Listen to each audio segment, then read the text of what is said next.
plano de carreira para os professores, e geralmente esse plano era um plano de gaveta, ele é pouco utilizado na prática.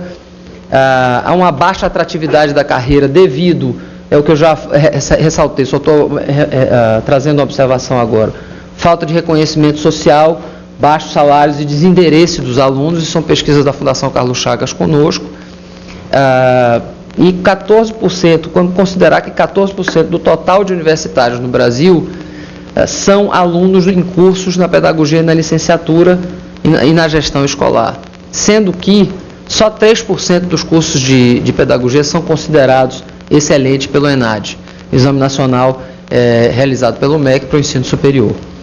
Só 28% das disciplinas destes currículos todos de pedagogia e licenciatura estão se referindo à formação profissional específica, ou seja, eles não olham para a sala de aula, para a gestão da escola. Eles trabalham com muitas teorias que são importantes, mas esse percentual de disciplina específica voltada para o trabalho, ele tem que aumentar, senão o professor chega na sua rede para trabalhar e não sabe o que fazer com o aluno em sala. É possível, e já está sendo feito, está sendo aplicado o piso salarial nacional na grande maioria dos municípios e estados, né? Isso vai tornar com que a carreira seja mais atrativa, se tiver uma carreira de longa duração, mostrando como é que isso evolui e como é que o professor chega ao final dos seus 25 anos de trabalho com um salário razoável, uma aposentadoria possível de sobrevivência, né? A formação inicial, se ampliar essas atividades como sugestão para a prática de sala de aula, incluindo conhecimento sobre avaliação, sobre técnicas de gestão de sala, que são aquelas manejos no início da sala, apresentar para os alunos o que vai ser tocado naquele dia, o tempo que vai durar a chamada, o teste que vai ser aplicado e quando ele vai ser aplicado. Isso são as técnicas de gestão, não somente a forma de ensinar. E o conhecimento das fases de desenvolvimento da criança e do adolescente, que é uma grande questão quando a gente tem o início da evasão na escola, que é no início do Fundamental 2, porque uma questão do professor é não conhecer essa fase de desenvolvimento dos 11, 12 anos de idade do adolescente e não sabe como lidar com essas questões e esses desafios.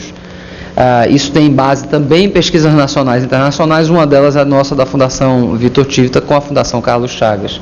A formação continuada, aquela que é feita em serviço, ser feita de preferência com correspondência com as demandas do professor e as questões que estão na escola, na rede, e não desapegada dessas questões, que é como tem sido feito na sua grande maioria hoje em dia, e de preferência conduzida dentro do ambiente escolar por um coordenador pedagógico, que é um profissional necessário, porque ele acompanha e ensina como fazer, né, se formado para isso.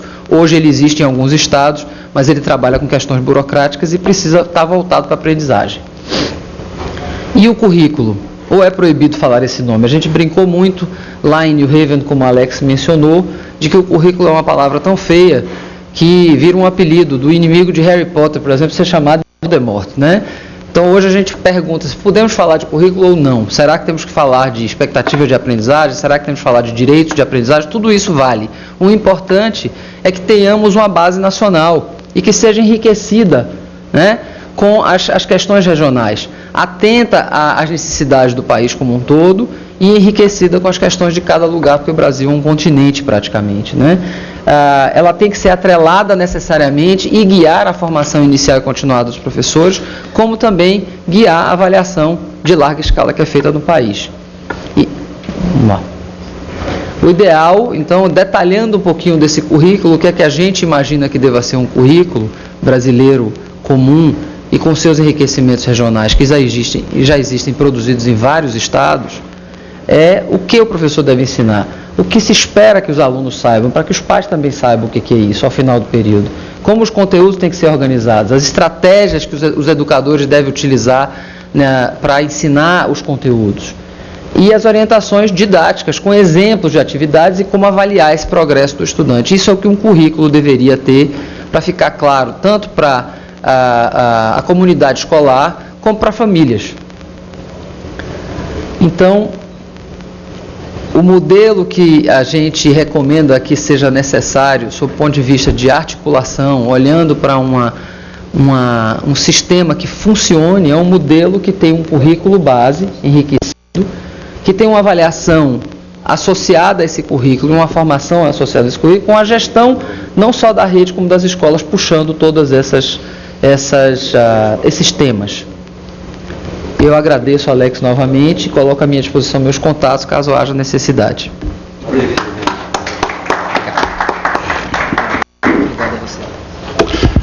Gostaria de parabenizar a Ângela, né, pela exposição, com muita propriedade, com muita profundidade. Eu gostaria, Ângela, agradecendo também ao deputado Exalci que nos prestigia, gostaria que você pudesse abordar, por exemplo, com relação aos projetos que vocês desenvolvem. Então, por exemplo, as pessoas que estão nos acompanhando aqui, o próprio deputado Exalci, se ele quisesse trazer a Fundação Victor Tivita aqui para o Distrito Federal, para que pudesse desenvolver um trabalho na questão de gestão de professores, formação de professores, como é que seria então, como é que vocês fazem editais, como é que seria, se procura a fundação, se propõe em municípios, como é que funciona isso?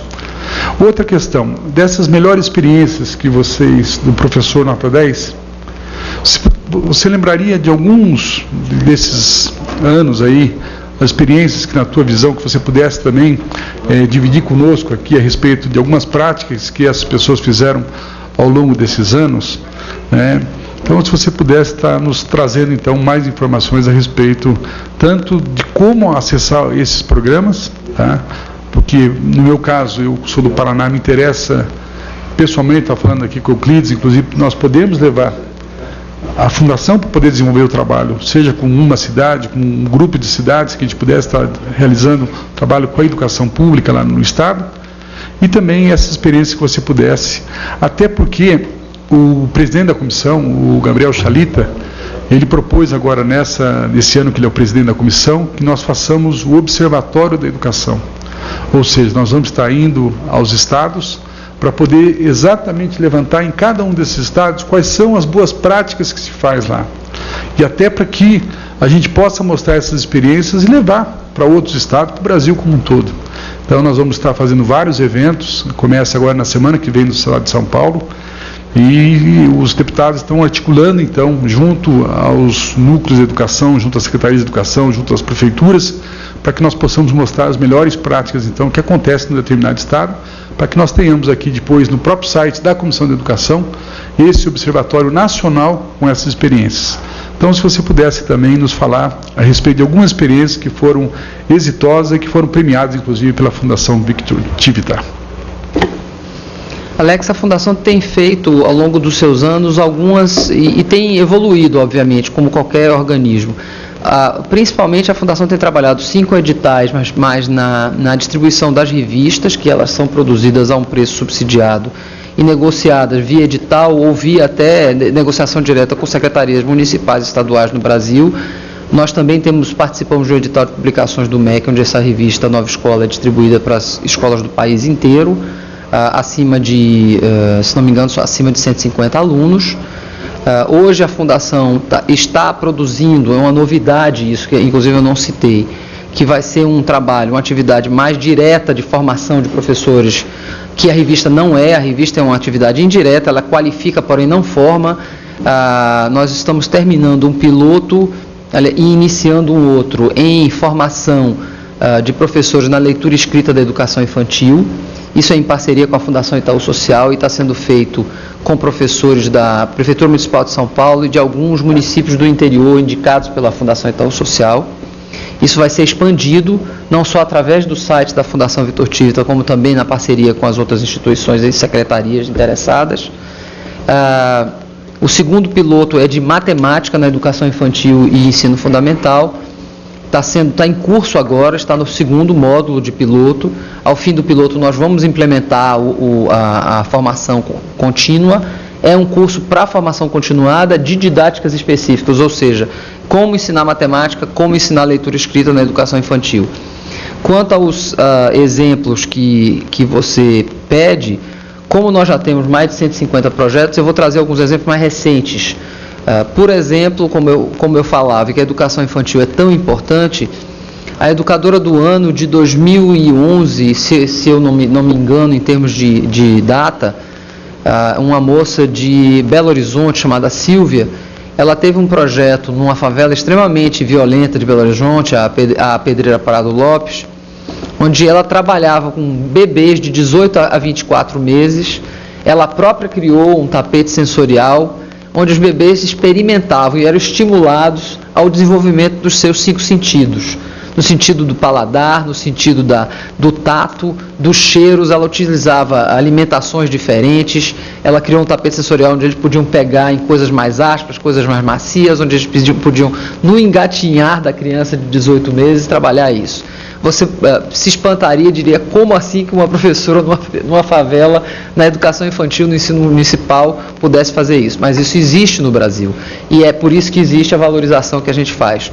Um outro professor em Porto Alegre, ele com os meninos do 9º ano do ensino fundamental, criou uma televisão interna na escola, que hoje já está sendo expandida para outras escolas da rede estadual, e em que os meninos fazem toda a edição com a orientação dele. Então, criam um programa, os argumentos do programa, criam um debate através de uma televisão, numa disciplina de língua portuguesa e utilizando interdisciplinarmente outros assuntos, tanto de ciência quanto de história.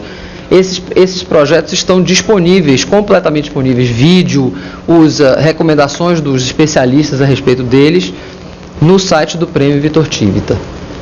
O Paraná é um estado extremamente premiado também. Tivemos uma professora com um projeto de matemática. O projeto chama-se Função Afim, mas é aquela famosa equação de primeiro grau que a gente aprende no antigo ginásio. Eu estou falando de forma velha, Fundamental 2. E esse projeto, ela trabalhou com bicicletas, os meninos utilizando a bicicleta e mostrando como que o aro da bicicleta gera a equação de primeiro grau, porque é a multiplicação de uma variável, que o aro pode ser maior ou menor, gerando um resultado lá na frente. Era um projeto muito interessante. E o Paraná, não precisa se dizer que é um estado que já está à frente no sentido de ter um currículo comum, de ter formação de professor bastante desenvolvida. Claro que ainda existem desafios e você os conhece bem sendo de lá. E com relação à questão do currículo único, vocês teriam mapeado, e aí até sugeriria, se não tivesse uma pesquisa, que nós pudéssemos levantar qual que é a situação no Brasil como um todo, né? Paraná você já falava, mas como é que é a situação dos currículos pelo Brasil afora? De que maneira os estados percebem isso, de que maneira os municípios fazem isso também, até para que nós pudéssemos começar a construir aquela proposta, aquela ideia que nós vimos lá, de termos um currículo nacional. Então, gostaria de saber se já foi feita uma pesquisa, se vocês têm alguns dados com relação a isso. Esse é um compromisso que a gente assumiu lá, com aquele grupo lá que foi a New Haven. A pesquisa de currículo está sendo já desenhada e provavelmente a gente vai incluí-la agora na agenda de pesquisas da Fundação de 2013, Alex. Eu ainda não tenho o detalhe para lhe dar, porque justamente estamos nessa fase de planejamento. Mas esse é um assunto que está entrando na agenda de pesquisa da Fundação Vitor Tivita. Provavelmente vamos divulgar em breve o parceiro e a duração e como é que esse projeto de pesquisa ficará. Mas é justamente para entender onde que há currículo, como é que ele está sendo aplicado. Essa é a intenção do projeto. O MEC hoje não tem esse levantamento. Na tua avaliação hoje, sem ter a pesquisa, como é que você acha que nós estaríamos hoje em termos de Brasil? Ou seja, estados e municípios, que percentual, por exemplo, nós tivemos aqui a semana passada a secretária de Educação do Rio de Janeiro, a Cláudia Costin. Que implantou um currículo do município. Exatamente, o currículo do município. Isso. Agora, na tua visão, quer dizer, como um currículo, claro, como foi feito lá no Rio de Janeiro, você tem ideia do percentual de municípios que possam ter um currículo com a clareza que foi feito lá no Rio de Janeiro ou não? Não, eu não me arrisco a lhe dizer um número exato, porque esse levantamento eu não sei se existe ele. O que eu sei lhe dizer é um pouco do que a gente falou ali. Existem municípios que têm projetos pedagógicos montados, mas na sua grande maioria eles não são aplicados de fato, eles são um documento, mas ainda não implementado. E os mais relevantes que a gente conhece são o Paraná e Mato Grosso, são dois estados que têm currículo implantado e que adotam essa coerência no sentido de avaliação estadual está alinhada com o currículo e a formação também continuada dos professores da mesma forma, mas eu não me arrisco a lhe dizer quantos % dos nossos 5.600 e tantos municípios e 26 estados e Distrito Federal já tem isso. Eu acho que isso vai ser alvo de pesquisa. Aliás, esse é o motivo por nós termos criado essa área, para trazer evidência e sair dessa posição que eu estou agora de dizer a você, não tenho ideia e não quero me arriscar. Acho que são poucos. São Paulo, por exemplo, também tem currículo, mas ainda não aprofundamos o assunto.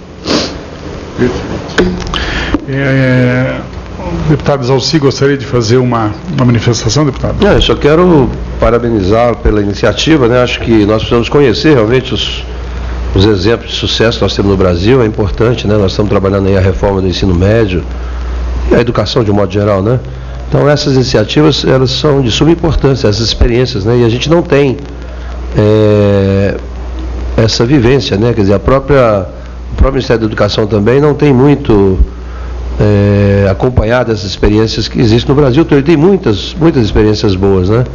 Eu acho que nós vamos começar a fazer, e estamos fazendo isso na Comissão de Educação, o deputado Alex falou, esse observatório, né? Exatamente para a gente cadastrar tudo que tem de experiências exitosas no Brasil, né? E a Fundação está de parabéns. Obrigado, deputado Exaussi. O Ângela, você poderia até compartilhar conosco aqui a experiência que os Estados Unidos fez com relação ao currículo único. Como é que eles fizeram? Como é que foi a abordagem? Acho que seria importante que a gente pudesse estar... Ontem, a semana passada, falamos um pouco com a Cláudia aqui, que você pudesse também estar trazendo a sua visão, de que maneira você viu, como é que foi implantado nos Estados Unidos, para que a gente possa começar a colocar isso na pauta cada vez mais da Câmara dos Deputados, os próprios nossos telespectadores aí no Brasil inteiro. Por gentileza, a tua visão de como é que foi implantado só lá. Para complementar isso que foi colocado, essa semana também na Veja, nas páginas da manhã, teve uma entrevista muito boa com o ministro da Educação de Portugal, né? Contrariando um pouco exatamente o que foi dito anteriormente pela ministra da Educação da Finlândia, né? Então, um contrastezinho aí muito boa a reportagem. Perfeito.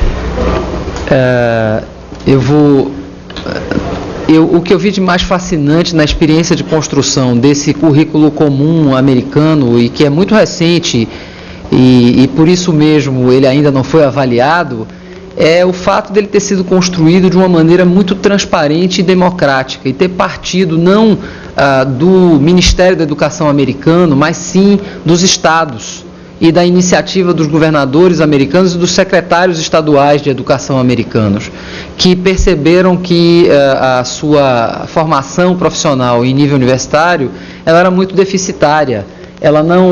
Os alunos que começavam a escola, a educação infantil e a educação básica americana, só 10% concluíam um curso universitário com finalização perfeita.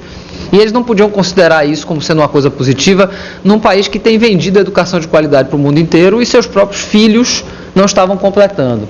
Então foi uma iniciativa mobilizadora dos estados, que fez um trabalho durante 2 anos de discussão dos currículos estaduais existentes para aprimorar um currículo comum. E tudo isso, o princípio da criação do currículo era com base em evidência de resultado positivo de aprendizagem. Então, nada entrava nesse currículo que não tivesse evidência de resultado positivo. Esse processo democrático, advindo dos estados e não de um órgão central, e com a participação, hoje já aderiram, como você viu lá também, Alex, 46 dos 50 estados americanos. Isso nos passa uma mensagem muito interessante e importante, que é ver a sociedade toda mobilizada em prol da qualidade da educação, preocupada que está com a formação do futuro do país. E eu acho que esse é um exemplo que a gente pode, talvez eu esteja sendo muito utópica aqui, mas eu acho que a gente também pode tentar uma coisa como essa. Gostaria imensamente, por isso estava nesse grupo, de auxiliar no sentido da pesquisa. Eu acho que a menção que o deputado Exaussi fez à reportagem, o ministro da Educação de Portugal traz algumas questões bem interessantes. Nós temos essa polêmica de currículo, de fato temos, que já tivemos parâmetros curriculares eles estão ainda sendo utilizados, mas não são mais a questão oficial. Eu, como engenheira, devo dizer que tem um viés. Eu acho que é bom ter um fio condutor. Ele não precisa ser único, ele pode ser diverso. Por isso que tem que ter uma base e a diversidade dos estados e dos municípios brasileiros inserida nela. Mas é necessário que a gente saiba o que é que está acontecendo, para onde que nossas crianças têm que ir, né, e onde que os jovens têm que chegar, sob o ponto de vista de educação básica. E modelos, você tocou muito no ensino médio. O ensino médio não precisa ser um modelo só, pode ser mais do que um. Se o jovem não quer perseguir uma carreira superior, ele quer trabalhar no mercado de trabalho, vamos valorizar isso também, vamos dar essa oportunidade de fazer. Então, e não só esse, vamos pensar nisso, que talvez a gente esteja sobrecarregando um jovem que já vem num ensino deficitário desde o Fundamental 2, e isso constatado já em pesquisa.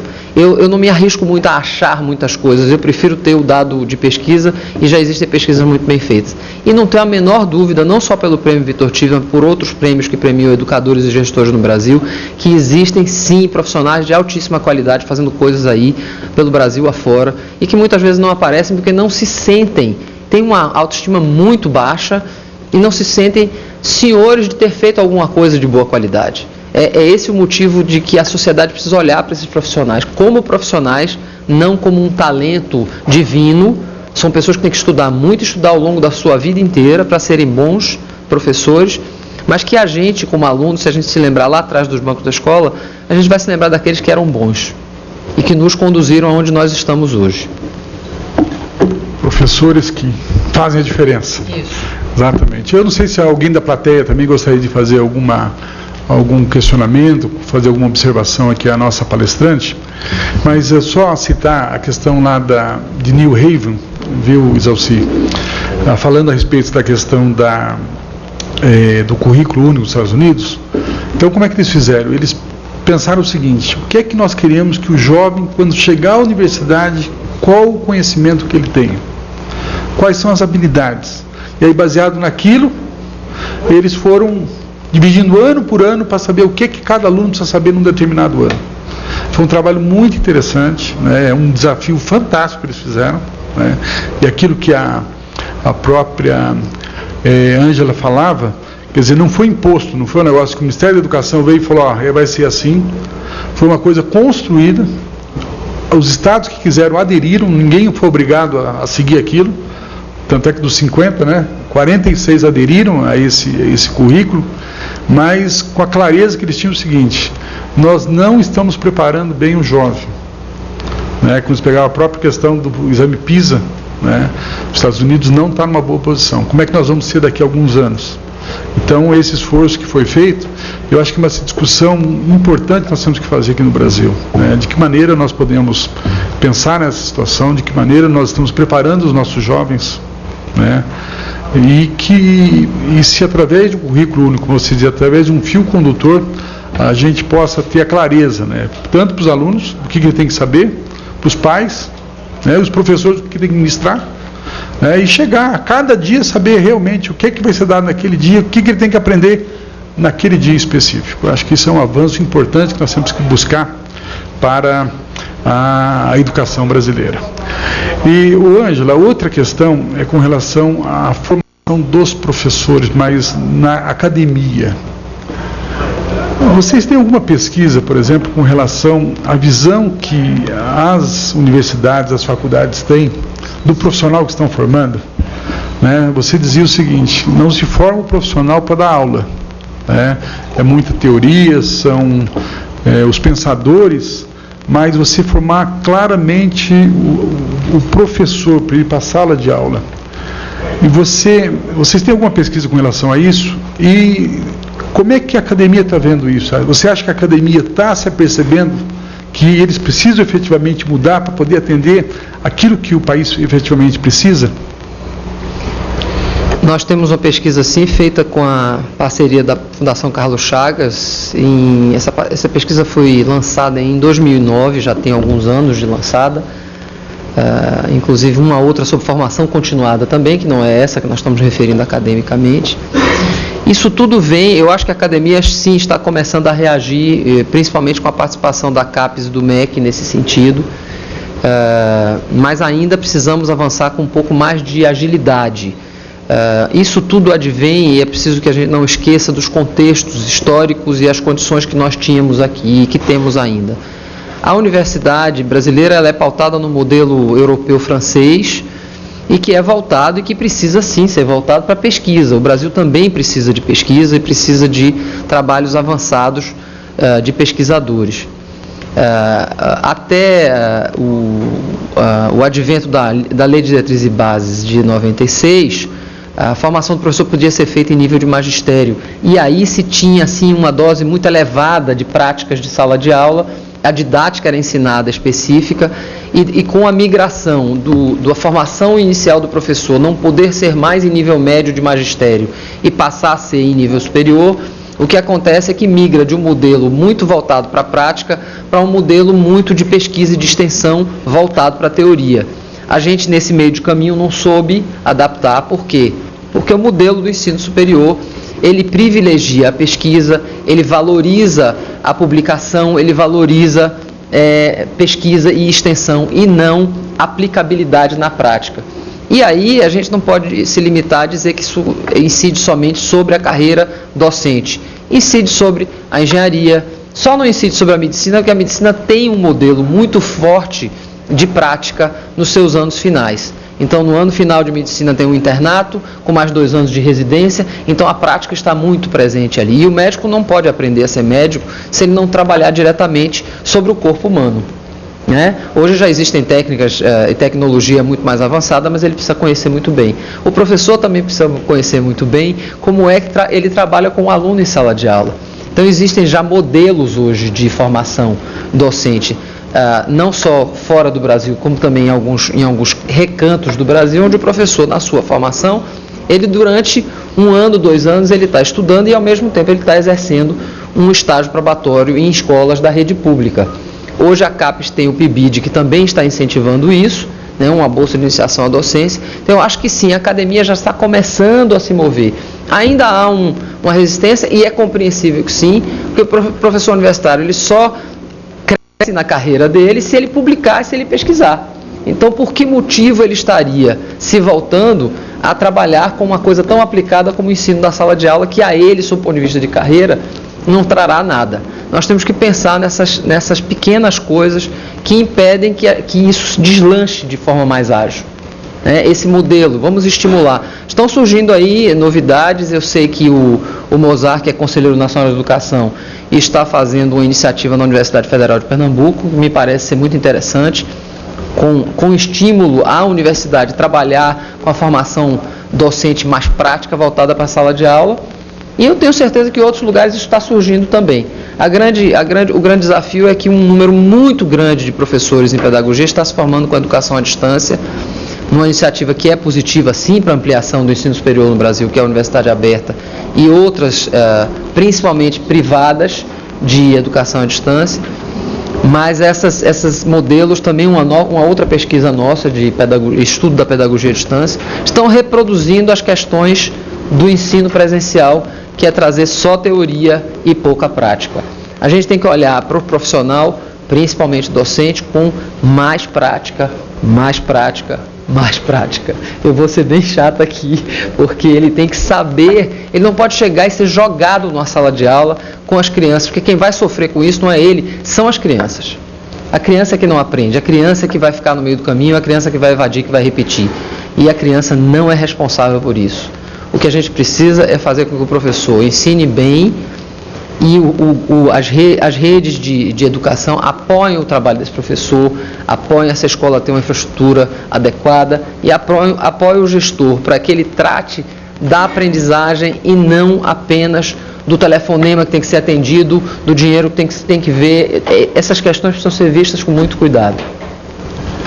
Com relação, Ângela, ao gestor, ao diretor da escola, tem uma pessoa lá em Londrina que diz que a escola é a cara do diretor, ou seja, a capacidade, o envolvimento. Às vezes você tem 2 escolas, uma perto da outra, e são escolas completamente diferentes. E vocês fazem um trabalho de formação de gestores, Como é que vocês desenvolvem esse trabalho? Isso é à distância, é presencial? Esse é um trabalho que eu vejo que é de grande relevância para a educação.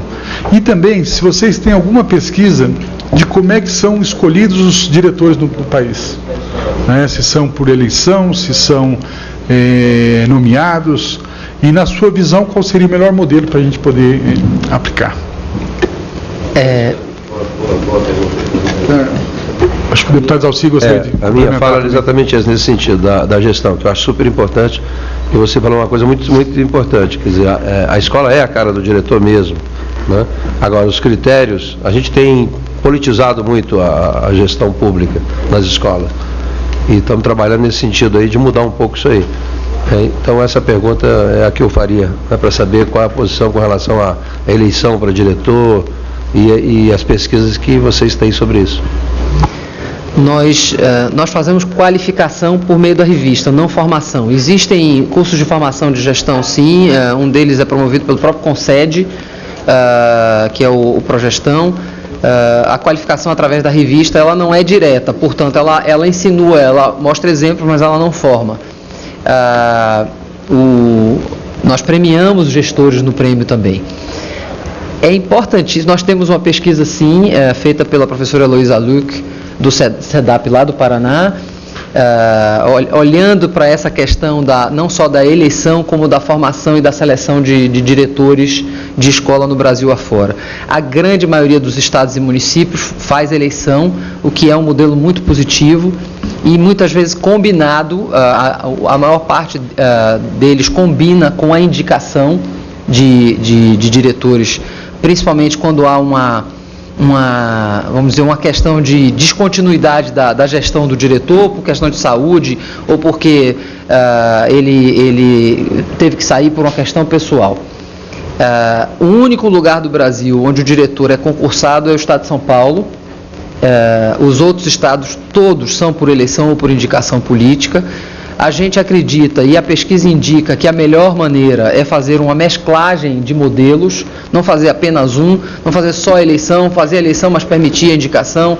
Em alguns lugares, sim, fazer uma espécie de concurso no sentido de teste prático. Há exemplos em alguns estados muito positivos, como o estado do Ceará, que faz primeiro uma qualificação sob o ponto de vista de competências, para depois eleger os candidatos que se qualificam nessa competência.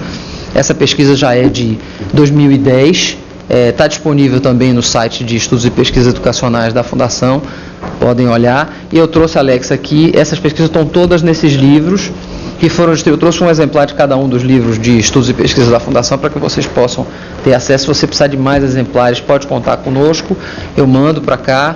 A semana passada eu trouxe alguns desse terceiro, e esses estudos estão todos aqui, os relatórios finais de pesquisa, mas também as apresentações e os especiais jornalísticos, que são mais palatáveis sob o ponto de vista de leitura, porque são mais rápidos e têm uma linguagem mais simples. Eles também estão todos disponíveis no site para download, para olhar. Esse site de estudos e pesquisas educacionais, ele traz não somente os nossos estudos, como também estudos de outras organizações e institutos de pesquisa. Muito obrigado. Deputado Costa Ferreira também nos prestigiando aqui. E a senhora já tem assim, alguma visão dessa tentativa de mesclar indicado por concurso ou também por eleição? Porque no caso do concurso seria por prazo determinado. Sem o mandato, né? Indeterminado, exatamente. É indeterminado? É indeterminado. O único lugar... concurso, indeterminado. O concurso é indeterminado. Indicação política de acordo com quem está no poder. Isso. E eleição também por tempo, com mandato. As eleições, os mandatos, na sua grande maioria, são de 3 anos. Existem alguns estados que são de 2 e alguns estados que são de 4. Mas na sua grande maioria são de 3 anos. E pode ser um membro da comunidade escolar, pode ser um professor que passa a ser diretor e depois retorna novamente, porque é um professor concursado, porque a carreira docente, geralmente é feita por concurso no Brasil, nas escolas públicas. Tudo bem, é uma experiência que deve ser cultivada para ver qual é a melhor opção, né? Exatamente. Mas a recomendação da coordenadora da pesquisa, que é a professora Heloísa Luc, que o modelo da gente é trabalhar sempre com pesquisadores, é de que se mescle, que se permita essa mesclagem de modelos. que fica mais diverso e interessante. Inclusive, viu, o Costa Ferreira, lá, a Cláudia Costin estava semana passada falando da experiência lá do Rio de Janeiro. Lá eles fazem um curso, né, para quem quer ser candidato a diretor. Faz um curso, aí, baseado nesse curso, ele tem que fazer um projeto para a escola. Como é que ele vai melhorar a escola que ele pretende ser diretor? Aí uma banca avalia esse projeto, aí saem os elegíveis, né? E aí ele pode se candidatar numa determinada escola. E ele pode ser candidato numa escola que não seja nem onde ele dava aula, se ele for professor, né? Então ele pode ser candidato em qualquer escola do próprio Rio de Janeiro, e é uma experiência que me parece que vem sendo exitosa lá no Rio de Janeiro. Agradecer também o professor Sérgio, nosso deputado lá do Paraná. Um dos vencedores do prêmio nosso em gestão escolar foi um diretor de uma escola daqui de Brasília, de uma cidade satélite, o Amarildo, e que a rede estadual aqui em Brasília, ela faz uma coisa que é extremamente interessante, que alguns estados e municípios também fazem, que o diretor se submete a uma prova, primeiro um curso, depois uma prova, ou somente uma prova, e depois de eleito, ele tem que, os que submetem ao concurso e que são eleitos, eles têm que apresentar à secretaria um contrato de gestão, dizendo quais são as metas que eles têm que atingir durante o mandato deles, e negociar com a secretaria esse contrato de gestão.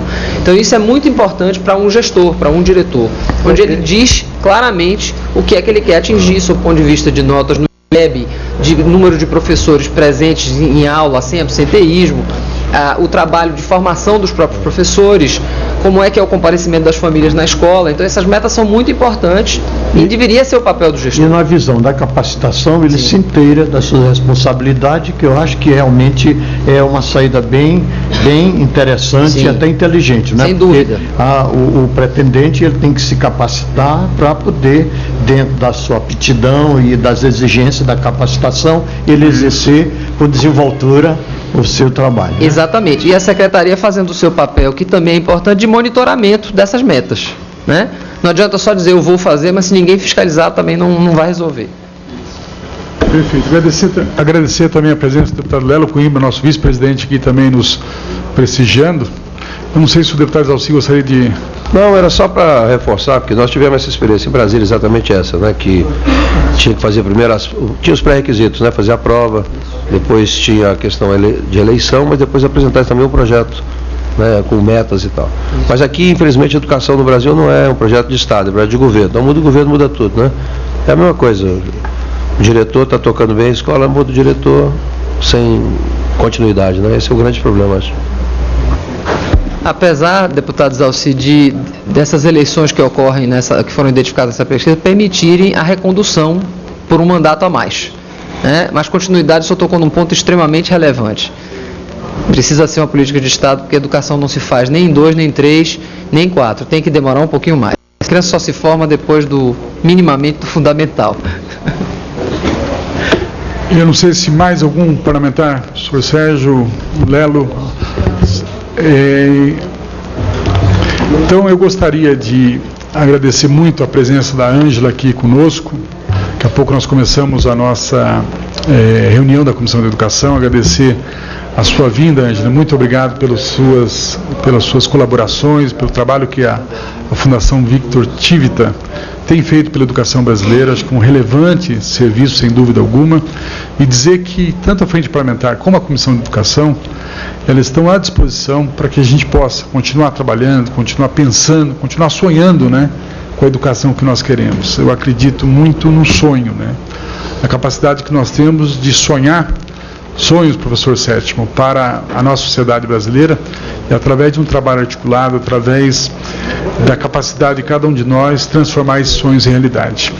E eu tive a oportunidade, né, juntamente com o Chalita, com outros deputados que estiveram aqui também, como você lá em New Haven, que a gente pode sonhar para a educação brasileira, que a gente possa avançar bastante. E eu acho que passa por essa questão do currículo, passa por nós termos essa discussão, essa troca de experiências, avaliar o que já deu de certo em experiências que existem. Com essa pesquisa que vocês vão fazer, nós vamos ter a clareza de quais são as cidades, quais são os estados que já têm esse know-how, tem essa prática. E eu acredito que, por mais hercúleo que possa parecer, por mais difícil que possa parecer, da gente conseguir construir um consenso, eu acredito que seja possível, sim. E eu tenho a convicção que a Câmara, que os deputados aqui, nós vamos estar juntos trabalhando para que a gente possa chegar a esse que eu vejo que é um dos pontos fundamentais para que a gente possa atingir a educação que todos nós queremos para a sociedade brasileira. Então eu quero agradecer a presença dos deputados aqui, muito obrigado pelo prestigiamento, agradecer a toda a equipe aqui da Comissão de Educação que nos apoia, agradecer a presença também de vários assessores aqui de entidades, a imprensa que também nos prestigiam, o Ministério da Educação aqui também presente, outros ministérios também, a Beth, mais uma vez, agradecer a Márcia Paravides, nossa competente diretora aqui, que nos auxilia para que nós possamos fazer essas palestras, agradecer o Clides também, a equipe nossa do gabinete da Comissão de Educação, e passar a palavra então para a Ângela para as suas considerações finais. Lex, eu aqui quero agradecer muito a oportunidade que foi dada por você a estarmos aqui. Eu quero me colocar inteiramente à disposição para qualquer debate que seja necessário, mais informações, necessidades. O papel da Fundação é exatamente esse, é prover com informações essa área de estudos e pesquisas, quer trazer mais, atender as necessidades para vocês que tomam as decisões políticas, apoiar elas e fundamentá-las. Agradeço muito a oportunidade. Eu nada mais estou fazendo aqui do que cumprindo a missão da Fundação, que me foi passada com muita honra pelo Dr. Roberto Chivita, que passou semana passada, e o seu Vitor, que fundou a Fundação. Então eu quero agradecer muito essa oportunidade. Então, muito obrigado pela presença de todos. Está encerrada mais uma edição de Educação em Debate. Muito obrigado a todos.